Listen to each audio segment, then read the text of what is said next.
Adi Prayitno meyakini bila Pak Jokowi membuat partai baru dengan nama baru, ya pasti bisa mengalahkan PDIP. Ya, itulah pernyataan dari Adi Prayitno tentang Pak Jokowi, di mana Pak Jokowi memiliki segalanya untuk membuat partai politik. Apakah Pak Jokowi itu bisa besar dan hebat tanpa PDIP? Kan itu tantangan yang terbuka. Artinya apa? Kalau Pak Jokowi bergabung dengan Gerindra, partai yang sudah established, punya presiden, atau bergabung dengan Golkar, partai yang sudah cukup lama, 60 tahun, partai pemenang pileg kedua hari ini, ya nggak kelihatan Pak Jokowi itu powerful, bisa bikin partai dan kemudian kompetitif dengan partai-partai yang lain. Satu-satunya uji coba di mana Pak Jokowi itu punya kekuatan politik, bikin partai yang baru, bisa tidak bersaing dengan partai-partai yang ada.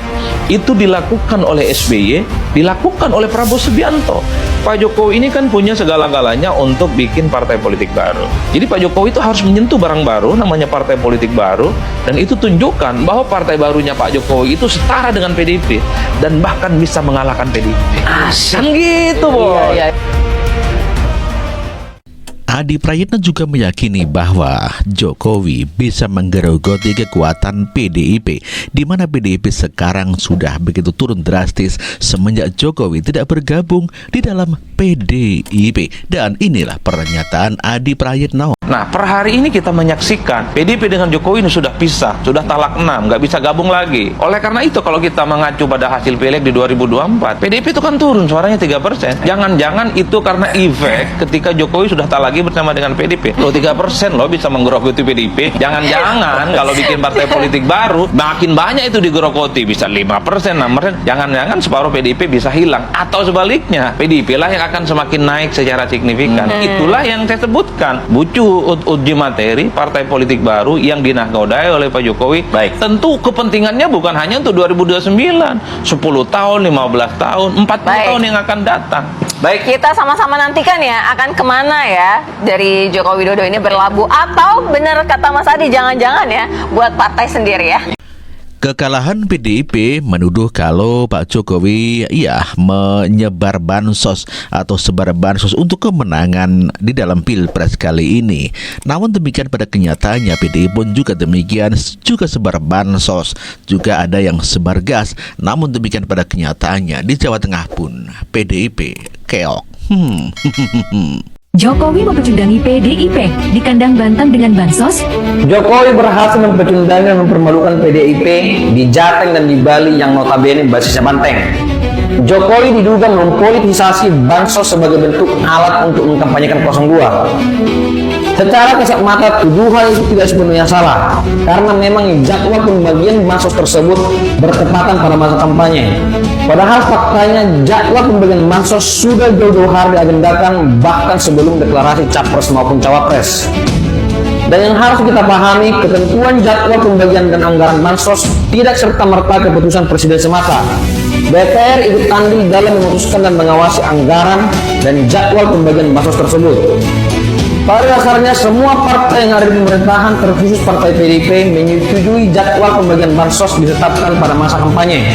Dan PDIP berharap mendapatkan keuntungan elektoral dengan keyakinan Jokowi akan mendukung siapapun capres yang diusung mereka. Tapi itu semua serasa jadi bumerang ketika Gibran naik jadi cawapresnya Prabowo. Dan di sini letak keputusan Jokowi. Bansos yang sudah awalnya dipolitisasi oleh PDIP untuk kepentingan elektoralnya dirampas begitu saja sama Jokowi dan memberikan keuntungan elektoral pada paslon 02. Tapi apakah Jokowi memang melakukan kecurangan? Tentu jawabannya tidak sama sekali. Jokowi hanya melakukan tugasnya sebagai kepala negara. Kebetulan Jokowi ikut turut membagi-bagikan bansos tersebut. Akan tetapi Jokowi seolah memberikan pesan tersirat kepada rakyat, apabila bansos ingin dilanjutkan silahkan pilih 02. Dan sinyal-sinyal itu berhasil ditangkap masyarakat, terkhusus di kandang-kandangnya Banteng.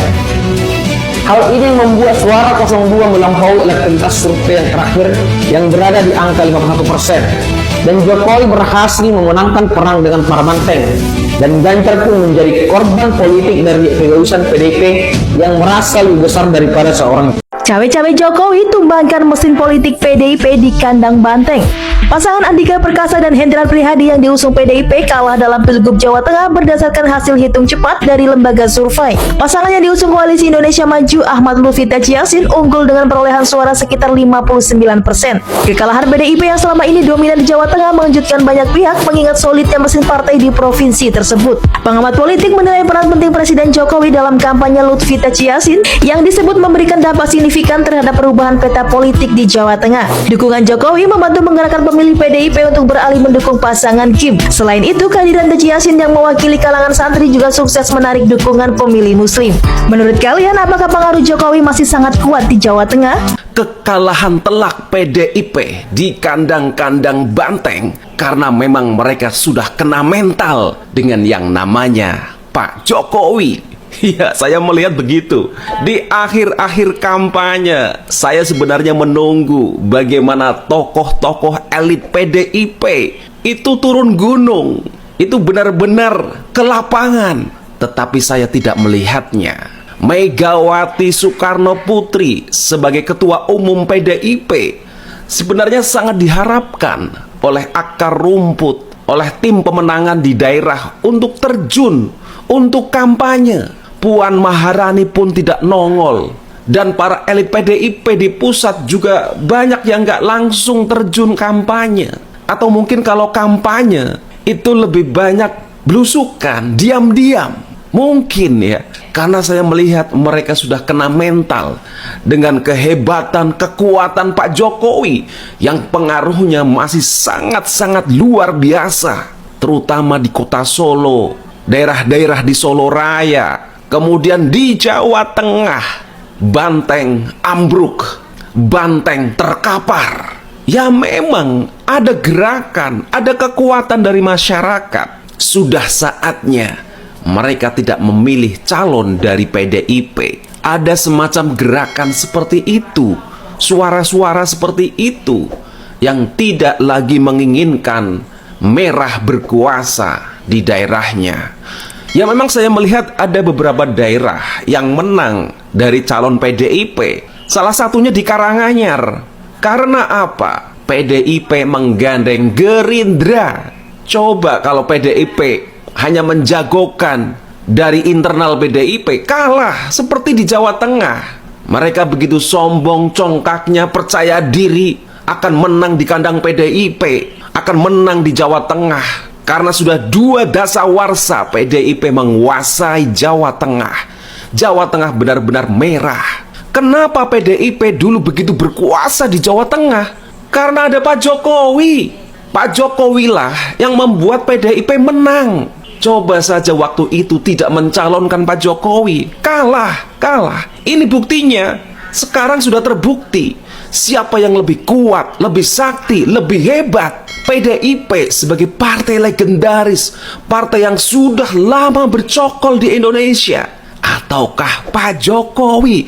Hanya sosok Pak Jokowi, figur Pak Jokowi, seorang Pak Jokowi, bukan partai, tapi kekuatannya bisa mengalahkan partai. Itu fakta, itu bukti. Sekarang bagaimana menderitanya PDIP karena sulit untuk bisa mengalahkan faktor Pak Jokowi. Dulu memang mereka berdalih Pak Jokowi dengan menggunakan instrumen kekuasaannya karena masih presiden. Itu tuduhan mereka waktu Pak Jokowi masih menjadi presiden ketika Pilpres 2024. Sekarang Pak Jokowi sudah pensiun, sudah tidak lagi menjabat menjadi presiden. Tentu saja instrumen kekuasaan Pak Jokowi sudah tidak ada lagi. Tapi saya melihat Pak Jokowi hanya mengandalkan pengaruh figurnya, kekuatan sosoknya, ketokohannya. Itu yang diandalkan Pak Jokowi. Karena kita melihat, kita tidak bisa menutup mata bagaimana respon sambutan yang luar biasa dari masyarakat ketika Pak Jokowi muncul, ketika Pak Jokowi berada di tengah-tengah mereka. Itulah yang membuat tokoh-tokoh PDIP seperti Megawati kena mental duluan, gak berani turun. Padahal sebenarnya ini diharapkan Megawati, Puan Maharani turun gunung.